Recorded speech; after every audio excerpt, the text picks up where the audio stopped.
The rain hit the sidewalk in heavy sheets, pooling in cracks and glistening under flickering streetlights. It was just past 11 on a Wednesday night in downtown Baltimore, and the city felt like it was holding its breath. Steam curled from sewer grates. Traffic lights blinked into the emptiness. And across from an old pawn shop with a broken neon sign, a tired little diner refused to close. Inside, Valerie Monroe stood behind the counter, wiping down the same laminated surface she'd scrubbed every night for the past 6 years.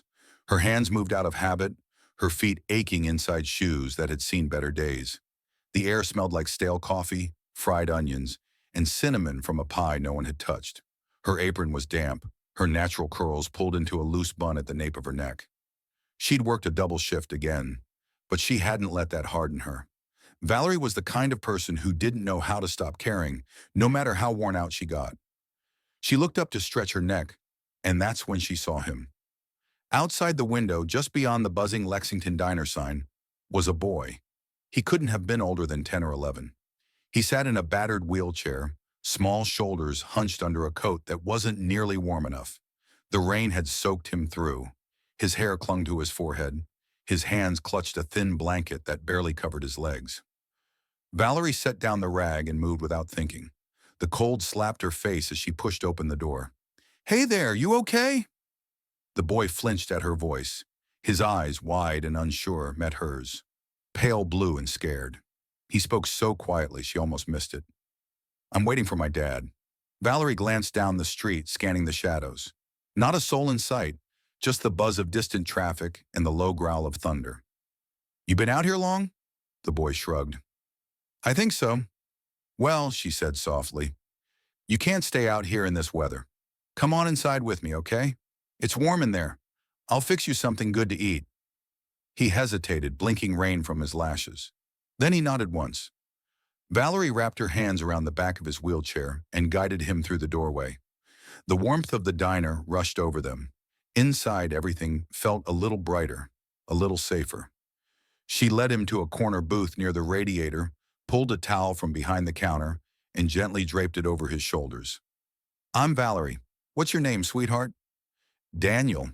That's a strong name." He gave a tiny nod. She could see how hard he was trying not to shiver. Without asking, she headed into the kitchen. She didn't have much left this late, but she still had half a loaf of sourdough. She sliced it with practiced hands, buttered it, threw it on the flat top until it sizzled and crisped. A moment later, she ladled some tomato soup into a bowl, steam rising in gentle spirals. She set the plate in front of him, a golden grilled cheese in that warm bowl of soup. She tucked a napkin into his lap. "This one's on me." Daniel took a bite. His eyes went wide. The cheese stretched in long, gooey strands. He chewed slowly, like he couldn't believe what he was tasting. "This is the best thing I've ever had." Valerie laughed softly, that warm kind of laugh that bubbles up from the chest. "Good food makes everything better." "That's what my grandma used to say." Daniel kept eating, faster now, like something inside him had thawed. His legs swung beneath the booth. The soup left red stains on his chin.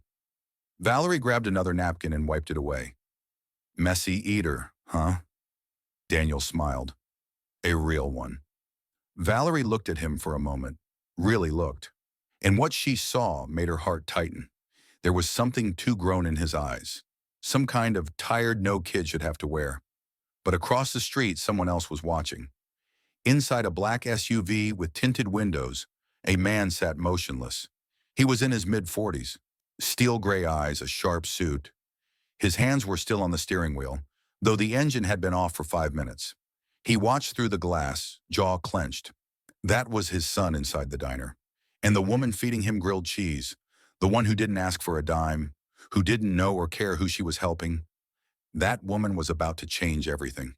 Before we keep going, if this is speaking to you, don't forget to hit like, leave a thought below, and maybe share it with someone who'd feel it too. The sound of the rain hadn't let up. It hammered the roof of the SUV like it was trying to get in. Across the street from the Lexington Diner, the black vehicle sat in the shadows, its tinted windows blending into the wet night. Inside, Jackson Ford watched through the glass, unmoving. His eyes stayed locked on the woman inside, the one who had just fed his son. Jackson was the kind of man who never wasted time. He didn't believe in luck or chance.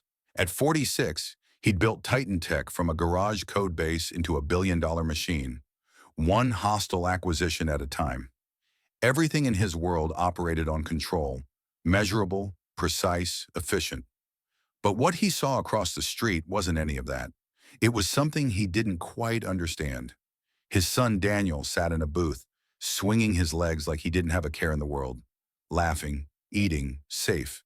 He hadn't seen his son smile like that in months. Jackson checked the time. He'd only been on a call for 20 minutes, just 20 minutes, parked down the block while wrapping up an emergency with Tokyo investors. He'd told Daniel to wait by the diner, where there were lights, people. He hadn't expected anyone to actually care enough to do what this woman just had. He pulled out his phone. "Nora," he said when the line picked up. "You've got 20 minutes to get to Lexington Diner. No suits, no heels. I need subtle." A pause. "Sir, find out everything you can about the woman feeding my son." Then he hung up. Back inside the diner, Valerie was clearing Daniel's empty plate when the bell above the door jingled. A gust of cold air followed the woman who stepped in. Jeans, hoodie, sneakers, blonde hair tucked under an old Orioles cap. She didn't look like the regular late-night crowd, and she didn't carry herself like someone coming in for pie and coffee. Valerie's eyes narrowed. The woman spotted Daniel immediately. Her face softened as she walked over and crouched beside him. "Hey, champ, time to go." Her voice was warm, but a little too smooth, a little too polished. Daniel blinked. "But I haven't finished my milk," the woman smiled. "You can take it with you. Your ride's waiting." Valerie stepped out from behind the counter, folding her arms. Her voice stayed calm, but her tone changed. "You know him?" The woman didn't flinch. "I'm his aunt." Valerie didn't blink. She turned to Daniel. "That true, baby?" Daniel hesitated. "Just for a second. Just long enough." Valerie had grown up in a world where hesitation told you everything. She knew what power looked like, knew what it felt like when someone who wasn't used to being challenged suddenly was. She crouched down again, her voice softer now. "You okay, sweetheart? You want to go with her?" Daniel bit his lip. "She's here for my dad." "I guess I have to." Valerie didn't argue. She couldn't, not when she'd seen what happened to women like her who made too much noise in situations like this. But she also wasn't about to send him out with nothing. She walked back behind the counter and returned with a cookie wrapped in wax paper, slid it into his hand. "For the road." Daniel grinned. "Thanks, Valerie. You're the best." She smiled back, though it didn't quite reach her eyes. The woman wheeled Daniel toward the door. Before stepping outside, she turned and looked back at Valerie. Not a word, just a look, a warning. Across the street, the SUV's headlights flashed.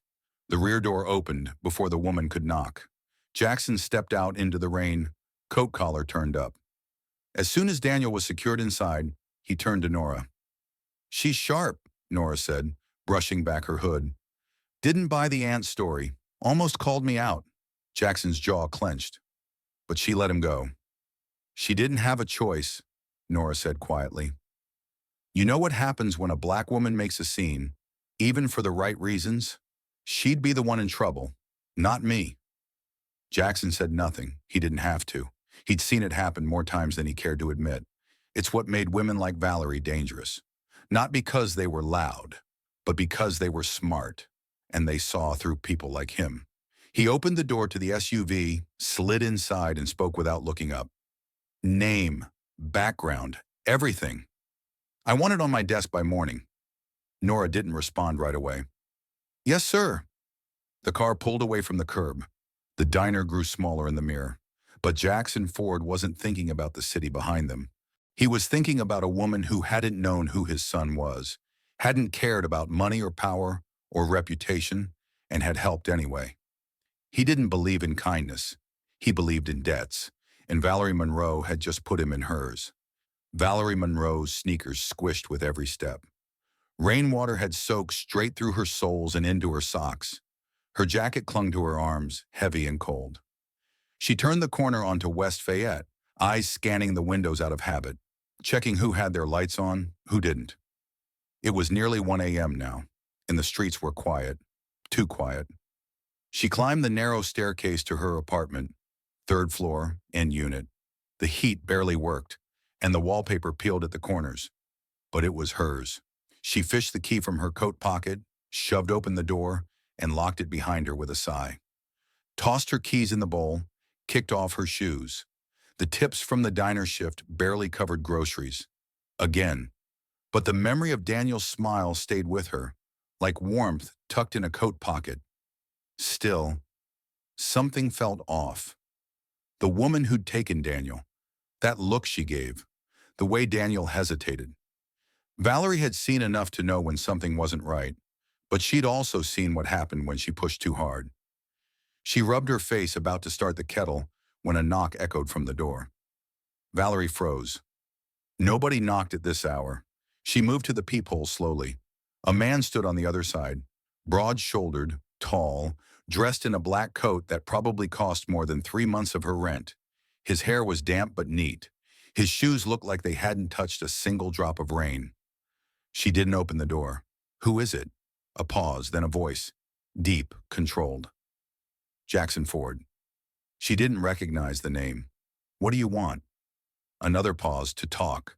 Her gut screamed no, but something else, maybe the part of her that hated unanswered questions, nudged her forward.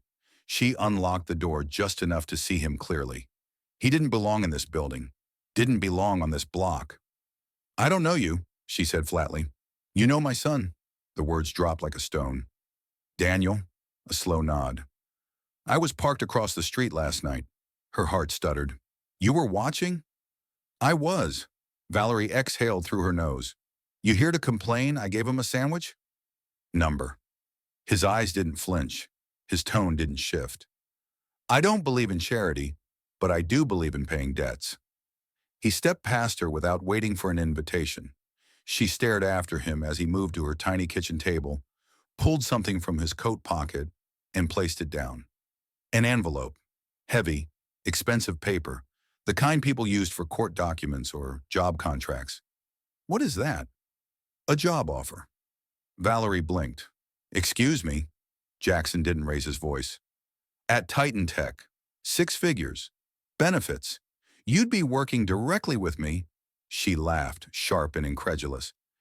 "You think I want to work for some billionaire who thinks handing out a check makes us even?" "Number, I think you don't want charity." Her name in his mouth landed too familiar. She folded her arms. "You don't even know me. I know enough."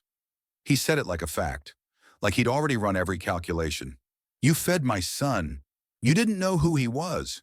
You didn't ask for anything. You saw him. Not the chair, not the money. Just him." "That's rare." Valerie's throat tightened. She looked at the envelope again. "And what would I be doing there? Making coffee?" His mouth twitched, almost a smile. But it vanished just as fast. "Number, you'd be in public relations, handling negotiations. I need someone who knows how to talk to people, who knows how to see them. You've got Ivy League kids lining up for that. That's why I don't trust them." Silence stretched, heavy and slow. 6 figures. That meant working heat, regular groceries, a car that started on the first try. No more pretending everything was fine when it wasn't. Her mother's voice whispered in the back of her mind. "Never owe people like that. They don't give without taking." She clenched her jaw. "Why me?" Jackson's gaze softened, just slightly. "Because you saw him, not my name, not my title. Just him." Valerie stared at him for a long moment, then picked up the envelope. "I'll think about it." He gave a short nod. "Good." And just like that, he turned and left. The door shut behind him, and she stood there, envelope in hand, heart pounding. She already knew. She wasn't thinking about it. She was going to say yes. Valerie stepped into the Titan Tech building like she was walking into another planet. Marble floors stretched in all directions, polished so clean they reflected the overhead lights. The lobby ceilings rose higher than any place she'd ever worked, glass walls catching the morning sun like they were designed to make you feel small. People moved fast, heels clicking, suits pressed, coffee in one hand, phone in the other. No one smiled. No one noticed her. Or maybe they did and just didn't think she belonged. Her blazer was department store clearance. Her heels thrifted. Her curls pulled into a low bun because she hadn't had time to book a proper blowout. But her spine was straight, her eyes steady. She'd survived worse than judgment. The elevator ride was silent. Everyone stared ahead like robots, floor numbers glowing above their heads like countdowns. When she stepped out onto the 47th floor, her stomach twisted just once. But she didn't let it show. Jackson Ford's office sat at the end of a long hallway, lined with glass conference rooms and sharp stairs. She opened the door without knocking. "You're late." His voice was quiet, clipped, like it always was. "By 2 minutes," she said, sliding into the chair across from his desk. 2 minutes I don't get back." She rolled her eyes. "You want me here or not?" Jackson finally looked up. His gray eyes studied her for a beat too long. "That remains to be seen." Before she could fire back, the door opened. Nora Winters walked in holding a tablet. Same hoodie and jeans from the diner were gone, replaced by sleek slacks, a silk blouse, and the air of someone who knew everyone's secrets. Her eyes flicked over Valerie like she was sizing up a risk assessment. "Miss Monroe," she said, voice smooth as always. Valerie raised an eyebrow. "We doing last names now?" "Good to see you again, Miss Winters." Just a flicker, barely a heartbeat. Nora's expression cracked, but she turned to Jackson and handed him the tablet. Orion Group brief. "They're pushing a contract to outsource operations overseas. Layoffs in 3 states if it goes through. I can prep her on protocol if you want." Jackson didn't even glance up. "Number I will." Nora gave Valerie one last look. Something in it didn't feel like encouragement. "Good luck," she said. Valerie tilted her head. The way she said it sounded more like a warning. Jackson slid a file across the desk. "They're meeting us at noon. You'll be at the table."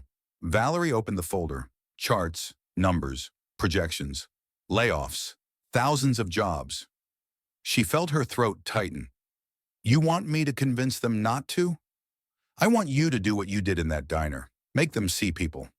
Valerie shook her head, eyes scanning the numbers. "You think I can talk a bunch of billionaires out of gutting people's lives? I think you understand something they don't." She looked up, met his gaze. "And what's that? People with nothing to lose fight the hardest." She didn't reply, but something inside her shifted. The conference room felt like a freezer. Metal chairs, cold glass, the kind of table meant to intimidate. Valerie sat beside Jackson, staring down 3 men who looked like they were born in country clubs. Philip Langford led the group. 60, hair slicked back, watch worth more than Valerie's yearly rent. He didn't look at her, didn't even pretend to.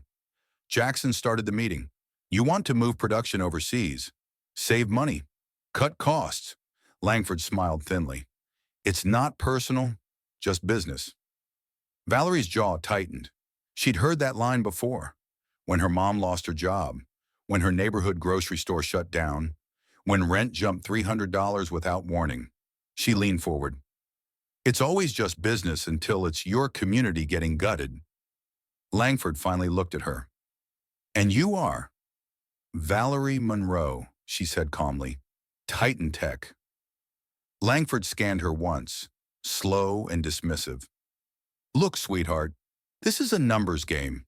You may not like it, but let's talk numbers then." Her voice didn't rise. It didn't need to. She pulled a folder from her bag, slid it across the table. "This is your 3-year projection if you outsource. Sure, initial savings look good, but when wages rise in your new location, as they always do, you'll be forced to restructure, again, retool, retrain, rebuild, and deal with press when your headline reads, 'Titan Tech fires Americans to chase profit abroad.'" Langford's smile faltered.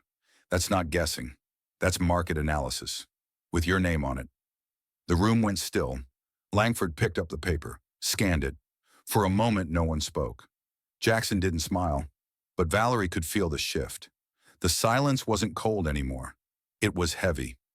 "We'll revisit the proposal," Langford said finally. "See that you do." Jackson replied. The meeting wrapped minutes later. The suits left faster than they came. Valerie stood, arms crossed. South Jackson looked at her for a long moment. I knew I hired you for a reason. She smirked. Damn right you did. For the first time since walking into Titan Tech, Valerie didn't feel like a guest. She felt like a storm. Valerie was finally starting to breathe again. It had been 2 months since she'd stepped through the towering glass doors of Titan Tech. 2 months since grilled cheese and tomato soup changed her life. Since then, she'd survived her first meeting, shut down a corporate outsourcing plan, and earned the kind of respect that didn't come easy in places like this. Her days were filled with meetings, negotiations, fire drills that only the higher-ups knew existed. Her nights were still lonely, still quiet, but her fridge was full, her rent was paid, and for the first time in years, she wasn't surviving. She was climbing. That's why the moment she saw Nora standing in the hallway waiting for her, with that look, Valerie's stomach dropped before a single word was spoken. We've got a problem. Valerie set her laptop bag down slowly. Define problem. Nora didn't answer, just handed her a printout. Valerie scanned the first few lines, and her heart stopped. It was an internal report. Financials. Restricted access. Stamped with the words confidential in bold across the top. It had been leaked to the press, and according to the metadata, it had been forwarded from her account. Her hands clenched around the paper. This isn't mine. I know that, Nora said, but someone wants it to be. The hallway around them seemed to close in. The lights felt colder. Every footstep in the distance sounded sharper. Valerie's voice dropped low. Who else has seen this? Jackson. And the board. The board. Just like that, the air thinned. She could feel the weight of it. The danger, black woman, new hire, rising fast. It didn't matter how well she'd done. One accusation, just one, was all it would take. She followed Nora to Jackson's office without speaking. He didn't look up when she walked in, just stared out the window, his back to her, hands clasped behind him. Tell me I wasn't wrong. Valerie slammed the paper onto his desk. This isn't me. He didn't turn. I want to believe that. Do you? She stepped closer. Because you haven't said it yet. He finally faced her, his expression unreadable. That same quiet calculation in his eyes. This leak cost us millions in exposure. Our stock's already slipping. Investigations are inbound. This isn't a PR storm. This is a legal firestorm. I get that, Valerie said. Trust me, I do. But whoever set this up knows exactly what they're doing, and they picked me on purpose. You don't think I see it? I'm the outsider, the one who doesn't look like she belongs in those boardroom chairs. He didn't argue. You think I did this? Number. The word landed soft but solid. She let out the breath she hadn't even realized she was holding. But the board does, he added. Valerie cursed under her breath and started pacing. So what now? I get walked out while they leak it to the press and say, Titan Tech handles security breaches swiftly? He shook his head. We find the real leak. She stopped mid-step. We? Not you. Not me. We. That was the first time he'd said it like they were on the same side. Nora's already tracing the IPs, Jackson added. Whoever sent that email used an external proxy, but we've got a team combing through the logs. This wasn't just a careless mistake. This was planted. And they thought I'd fold, Valerie muttered, or run. Jackson's gaze didn't shift. You're still here. Damn right I am. She crossed her arms. And what if we don't find them fast enough? What if the board votes me out before we get proof? Jackson's jaw twitched. Then we make them regret it. Valerie studied him. He didn't make promises, not the verbal kind. But something about the way he said it, calm, measured, lethal, told her he meant every word. That night, Valerie didn't sleep.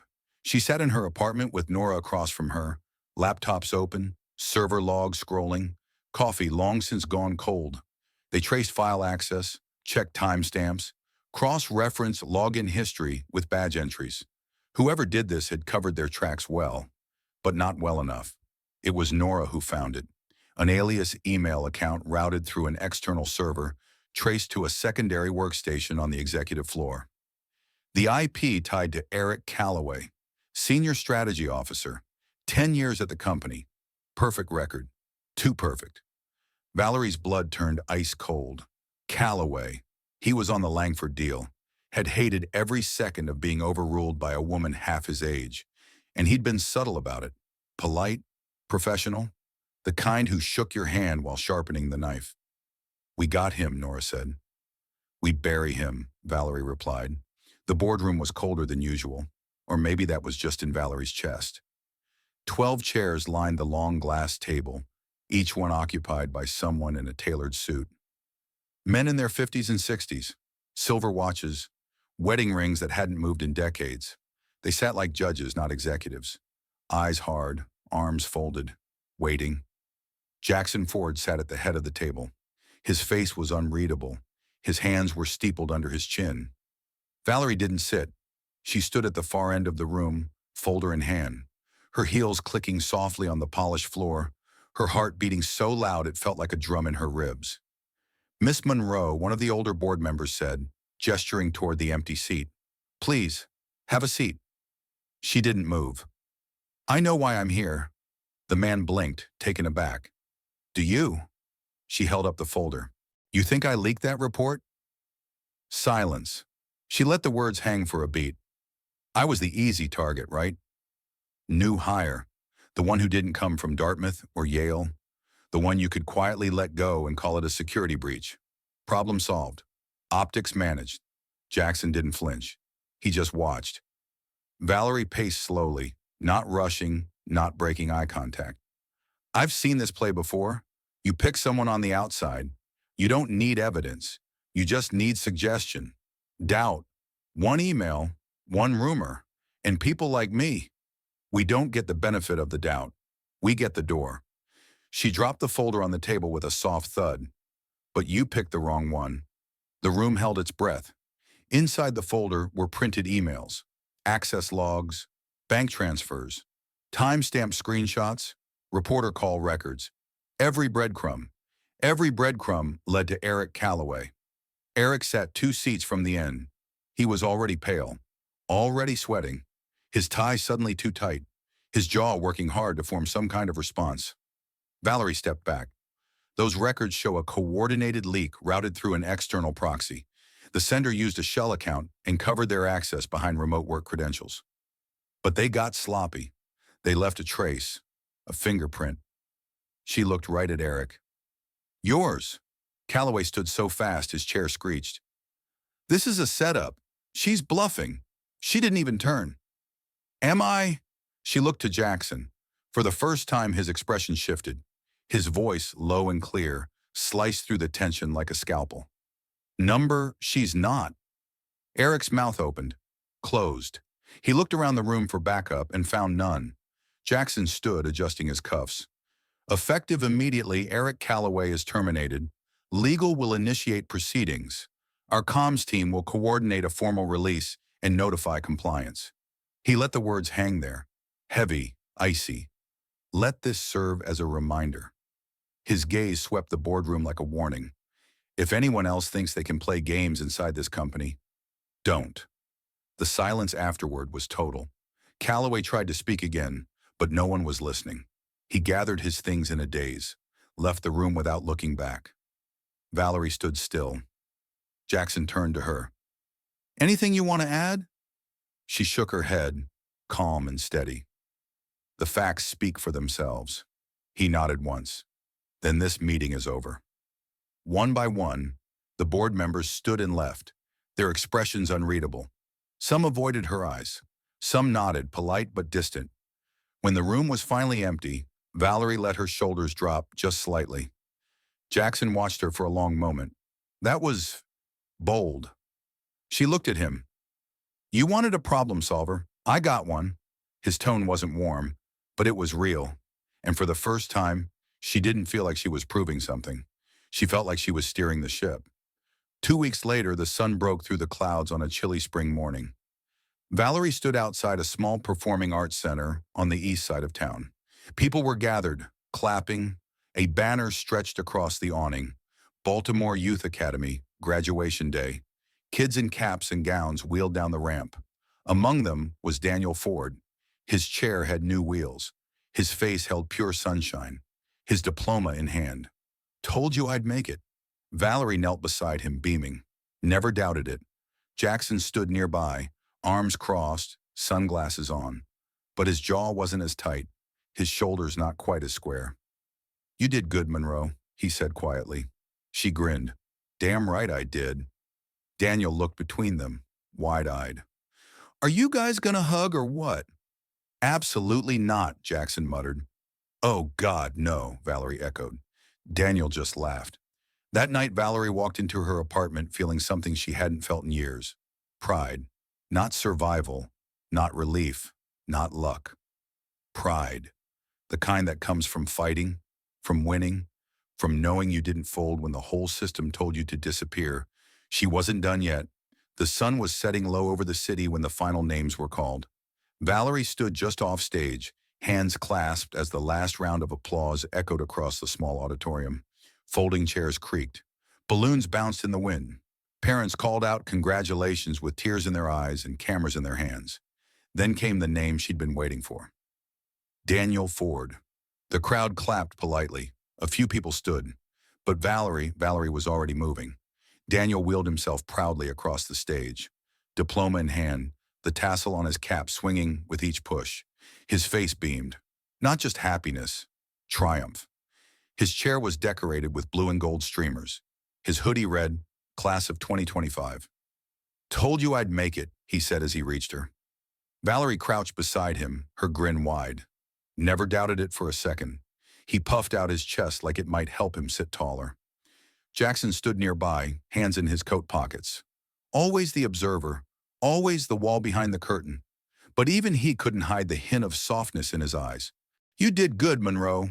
She gave a little smirk. Damn right I did. Daniel looked between them, that grin creeping back. So are you two gonna hug now, or are we pretending we're not friends? Jackson sighed. Absolutely not. Valerie rolled her eyes. That's a hard no from me. Daniel laughed so hard he nearly tipped sideways in his chair. They stayed a while longer. Took pictures, shared cookies from the refreshment table, watched the kids dance to a Bluetooth speaker someone's aunt had brought from home. As the sky darkened, Valerie leaned against the railing outside the venue, watching the city lights flicker on. Jackson stepped up beside her. You changed things, you know. She didn't answer right away, just watched a group of kids chasing each other in graduation gowns 3 sizes too big. Not enough, she finally said. Not yet. He looked over at her. Then keep going. Valerie took a breath. Let the air fill her chest. Yeah, I think I will. Years passed. The Titan Tech building looked the same from the outside. Glass, steel, the signature blue logo glinting in the sun. But inside, everything had changed.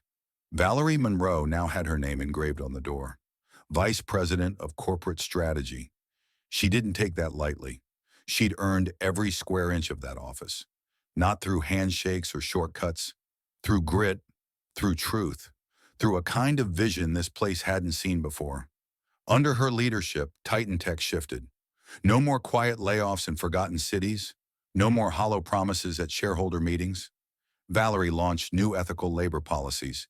She pushed for transparency, built partnerships with small minority-owned businesses, started a mentorship program for first-generation college students. And across town, standing tall in a once-vacant lot, was the Monroe Ford Community Center, a space for kids to study, eat, dream. It offered coding workshops, music classes, free lunches. At the ribbon cutting, Daniel stood beside her, taller now, college freshman, still grinning like the kid who once sat in a diner booth with tomato soup on his chin. Kindness, Valerie said into the microphone, her voice steady, is an investment, the kind that pays back in ways you never expect. Jackson stood in the crowd, arms crossed, nodding once. He didn't smile often, but today he did. After the ceremony, someone asked Daniel what he wanted to do next. Change things, he said, like she did. That night, Valerie sat alone in her office. The city lights blinked below. Her heels were off. Her blazer hung on the back of her chair. On her desk was the framed photo of that rainy night. The diner, the booth, Daniel's first real smile. She remembered thinking it was just another shift, just another boy in the rain. But that moment, that choice, had rewritten everything. And she wasn't done yet.